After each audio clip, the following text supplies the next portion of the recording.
Hi guys, আসসালামু আলাইকুম। সবাই কেমন আছেন? আশা করি সবাই ভালো আছেন। আল্লাহর রহমতে আমিও ভালো আছি। আমি আমার চেস্ট বেল্ট লাগিয়ে নিয়েছি। এখন আমি রাতের বেলায় আপনাদেরকে রাস্তার মধ্যে সাইকেল চালাবো এবং আপনাদেরকে দেখাবো রাস্তার পরিবেশটা রাতের বেলায় কেমন হয়। এই মুহূর্তে আমি রাস্তার মধ্যে সাইকেল নিয়ে চলে আসছি। আর আমি এখন আছি মজুমদার, মানে এটা হচ্ছে মজুমদার মুদাফা। আর মুদাফা বাজারের শুরুতে কিছু দোকানপাট রাস্তার মধ্যে ফুটপাতে বসে আছে এখনো। এখন বাজে রাত 11টা। আর এই রাত 11টার মধ্যে আমি সাইকেল নিয়ে চলে আসছি এই মুদাফা মার্কেটে।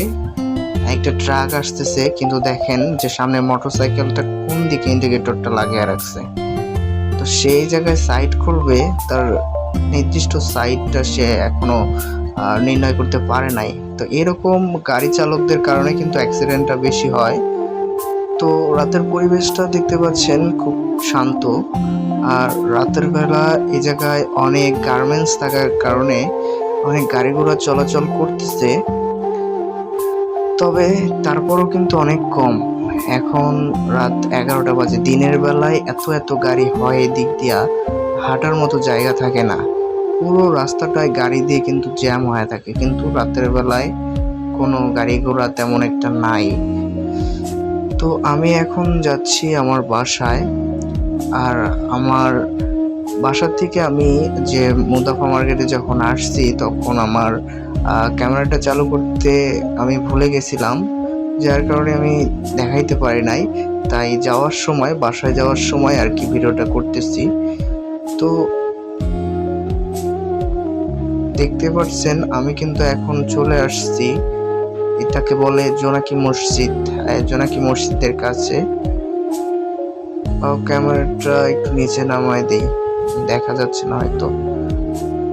তো আপনারা সবাই আমাকে সাপোর্ট করবেন, কারণ আপনাদের সাপোর্ট ছাড়া কিন্তু আমি এগোতে পারবো না।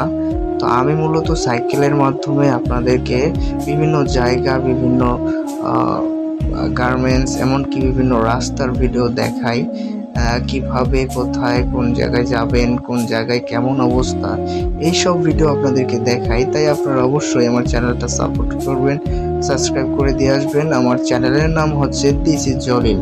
ইউটিউবে গিয়ে আপনারা সার্চ করবেন দিস ইজ জলিল, তো পেয়ে যাবেন আমার সেই ইউটিউব চ্যানেলটা।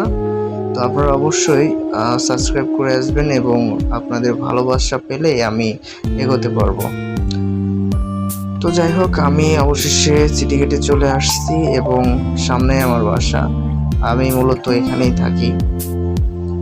তো সবাই ভালো থাকবেন, সুস্থ থাকবেন, আর আমাকে অবশ্যই সাপোর্ট করবেন। আপনাদের ভালোবাসা পেলে আমি হয়তো আরো সামনে এগোতে পারবো। তো